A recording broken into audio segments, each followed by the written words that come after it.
कले ओडिशार मुख्यमंत्री मोहन माझी। मुख्यमंत्री को नुआ रेकर्ड देखि ईर्षारे जलिला बिजेडी। विधानसभा गुरुवार खेल करते मुख्यमंत्री मोहन माझी। जानतु कौन से ही नुआ रेकर्ड जहाँ को नहीं चर्चा। हाँ दर्शक बंधु, क्षमता को आसु आसु अनेक गुड़िए नुआ पदक्षेप नहीं लोकों मन जिणी मुख्यमंत्री मोहन माझी, जहाँ को नहीं बिजेडी दल चिंतार पड़ी।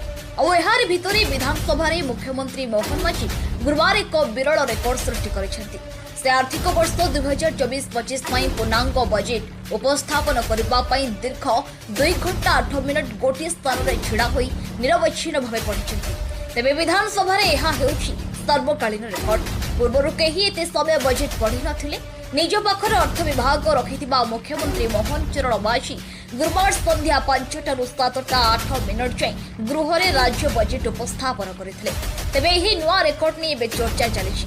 मोट 2,65,000 कोटी टंकार बजेट उपस्थापन होइछि, जहां पूर्व वर्ष तुलन में 15% अधिक।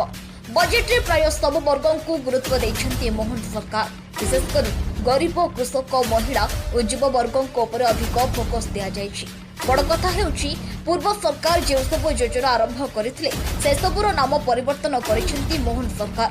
एहा सह किछि नुआ योजना पई बजेट रे व्यय बराद होइछि। ब्यूरो रिपोर्ट प्रतिभा न्यूज।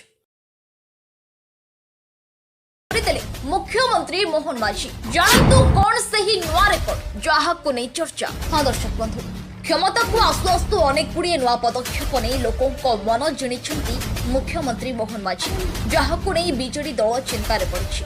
और भितर विधानसभा मुख्यमंत्री मोहन माझी गुरुवार एक विरल रेकर्ड सृष्टि कर आर्थिक वर्ष 2024-25 पूर्णांग बजेट उपस्थापन करने दीर्घ 2 घंटा 8 मिनिट गोटे स्थान में ढड़ा हो निरवच्छिन्न भाव पढ़ी।